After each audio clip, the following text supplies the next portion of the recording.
Israel Hezbollah के बीच भीषण जंग, अब तक 600 की मौत।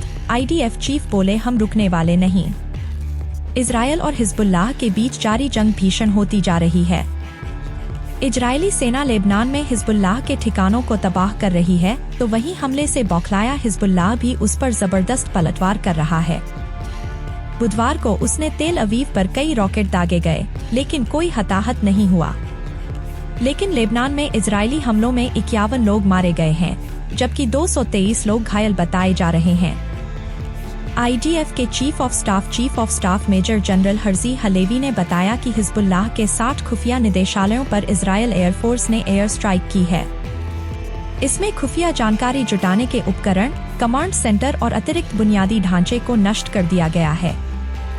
उन्होंने उत्तरी सीमा पर 7वीं ब्रिगेड के युद्धाभ्यास का दौरा किया। इसमें उत्तरी कमान के कमांडर, 98वीं डिवीजन के कमांडर शामिल थे। इसके बाद मेजर हलेवी ने कहा, हम रुकने वाली नहीं हैं। हमारे फाइटर जेट पूरे दिन हमला कर रहे हैं। हम आगे के लिए युद्धाभ्यास की तैयारी कर रहे हैं। इजरायली सेना हिजबुल्लाह के ठिकानों को चुन कर तबाह कर रही है। उसके इन हमलों में हिजबुल्लाह का मिसाइल कमांडर इब्राहिम कुबैसी भी मारा गया। उसके साथ 6 लड़ाके भी मारे गए। वहीं इजरायली PM बेंजामिन नेतन्याहू ने लेबनानी नागरिकों को सख्त संदेश दिया है। उन्होंने कहा कि जिसके घर में बम और रॉकेट मिलेगा उसका घर नहीं बचेगा। लेबनानी नागरिकों से नसरल्लाह से दूरी बनाने की सलाह दी जा रही है। उधर इजरायली एयर स्ट्राइक से बौखलाया हिजबुल्लाह भी इजरायल पर पलटवार कर रहा है। बुधवार को इजरायल के तेल अवीव में हिजबुल्लाह की तरफ से रॉकेट दागे गए, लेकिन किसी भी नुकसान की खबर नहीं है। इजरायली एयर डिफेंस सिस्टम ने रॉकेट को हवा में ही तबाह कर दिया। इस जंग को रोकने के लिए अमेरिकी राष्ट्रपति जो बाइडेन आगे आए हैं। उन्होंने मंगलवार को संयुक्त राष्ट्र महासभा में अपना आखिरी भाषण दिया। कूटनीतिक समाधान के जरिए इजरायल और लेबनान जंग रोकने की अपील की। बता दें कि साल 2006 के बाद लेबनान पर अब तक सबसे बड़ा हमला माना जा रहा है। पिछले एक हफ्ते से जारी इस जंग में अब तक करीब 600 लोगों की मौत हो चुकी है। इनमें 94 महिलाएं और 50 बच्चे शामिल हैं।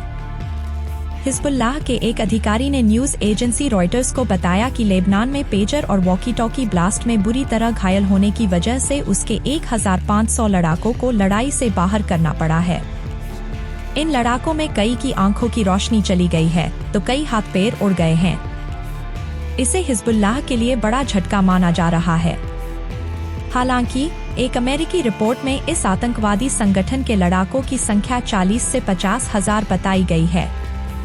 उधर इजरायली डिफेंस फोर्स का दावा है कि हिजबुल्लाह ने इजरायल पर बड़े हमले का प्लान बनाया था।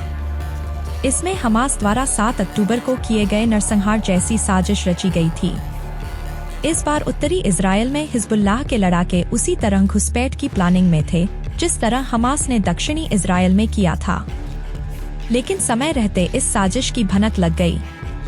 इसके बाद इजरायली सेना ने इसमें शामिल कमांडरों का सफाया कर दिया। IDF प्रवक्ता रियर एडमिरल डैनियल हगारी ने कहा कि इस साजिश के तहत हिजबुल्लाह का इरादा बड़ा हमला करना था। उसके निशाने पर गैलिली इलाके के लोग थे। उसके आतंकी वहां दाखिल होते, नागरिकों की हत्या करते और उनका अपहरण करते, जैसा कि हमास ने 7 अक्टूबर को किया था। इस हमले को लेकर पूरी प्लानिंग की गई थी। उसे अंजाम देने के लिए शुक्रवार को बैठक हुई थी। इसकी जिम्मेदारी रादवा फोर्स को सौंपी गई थी।